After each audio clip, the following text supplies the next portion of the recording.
ഉണ്ണിമുകുന്ദനെതിരായ മാനേജറുടെ പരാതിയിൽ മർദ്ദിച്ചെന്ന് തെളിവ് കണ്ടെത്താനായിട്ടില്ല എന്ന് പോലീസും ഇപ്പോൾ വ്യക്തമാക്കുന്നു. കേസിൽ മുൻകൂർ ജാമ്യാപേക്ഷയുമായി ഉണ്ണിമുകുന്ദൻ കോടതിയെ സമീപിക്കുകയും ചെയ്തിട്ടുണ്ട്. എസ് ശ്യാംകുമാറാണ് കൊച്ചിയിൽ നിന്ന് വിവരങ്ങളുമായി ചേരുന്നത്. ശ്യാംകുമാർ, ഈ ഉണ്ണിമുകുന്ദൻ നൽകുന്ന വിശദീകരണം, പോലീസ് അന്വേഷണത്തിലെ കണ്ടെത്തലുകൾ എന്തൊക്കെയാണ് ശ്യാംകുമാർ? ഈ കേസുമായി ബന്ധപ്പെട്ട ഏറ്റവും പ്രധാനപ്പെട്ട കാര്യം, ഇന്നലെ ഉണ്ണിമുകുന്ദന്റെ മാനേജർ എന്ന് അവകാശപ്പെട്ടയാൾ നൽകിയ പരാതിയെ തുടർന്ന് പോലീസ് ഒരു പ്രാഥമിക അന്വേഷണം നടത്തി. അത് കാക്കനാട് DLF ഫ്ളാറ്റിലായിരുന്നു ആ പരിശോധന. കാരണം അവിടെ വെച്ച പാർക്കിംഗ് ഏരിയയിൽ വെച്ച് മർദ്ദിച്ചു എന്നുള്ളതായിരുന്നു ഇയാളുടെ പരാതി.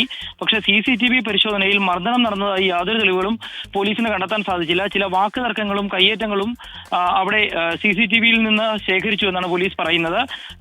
ഈ പരാതിക്കാരന്റെ മുഖത്തിരുന്ന ഒരു കൂളിംഗ് ഗ്ലാസ് ഉണ്ണിമുകുന്ദൻ എറിഞ്ഞ പൊട്ടിക്കുന്നതും ആ CCTV ദൃശ്യങ്ങളിൽ വ്യക്തമാണ് എന്നും പോലീസ് പറയുന്നുണ്ട്. മറ്റു തരത്തിലുള്ള മർദ്ദനങ്ങൾ പരാതിയിൽ പറഞ്ഞ പോലെ ഒരു മർദ്ദനവും നടന്നിട്ടില്ല എന്നുള്ളതാണ് പ്രാഥമിക അന്വേഷണത്തിൽ കണ്ടെത്തിയിരിക്കുന്നത്. ഏതായാലും ഇതുമായി ബന്ധപ്പെട്ട് റിപ്പോർട്ട് നൽകാനാണ് പോലീസ് ഇപ്പോൾ തയ്യാറെടുക്കുന്നത്. ഈ ഉണ്ണിമുകുന്ദൻ നൽകുന്ന വിശദീകരണം എന്തൊക്കെയാണ്? ഇക്കാര്യത്തിൽ ഒരു ഫേസ്ബുക്ക് പോസ്റ്റ് അടക്കമുണ്ടല്ലോ ശ്യാംകുമാർ. ഈ ഉണ്ണിമുകുന്ദന്റെ വിശദീകരണം ഇതിനും വന്നു കഴിഞ്ഞിട്ടുണ്ട്. നമ്മൾ ഈ പോലീസ് അന്വേഷണത്തിൽ കണ്ടെത്തിയ കാര്യങ്ങൾ പോലെ തന്നെയാണ് ഉണ്ണിമുകുന്ദനും വ്യക്തമാക്കുന്നത്. നേരത്തെ തന്നെ ഇയാളുമായി ചില തർക്കങ്ങളുണ്ടായിരുന്നു. നേരത്തെ ഉണ്ണിമുകുന്ദൻ അഭിനയിച്ച ഒരു സിനിമ വിജയിച്ചതിന് ശേഷം അതിലെ ഒരു നടി ഇയാൾക്കെതിരായിട്ട് പരാതി നൽകിയിരുന്നു. നേരത്തെയും ചില പ്രശ്നങ്ങൾ ഇയാൾ ഉണ്ടാക്കിയിരുന്നു എന്നടക്കമുള്ള കാര്യങ്ങളും ഉണ്ണിമുകുന്ദൻ വ്യക്തമാക്കുന്നുണ്ട്.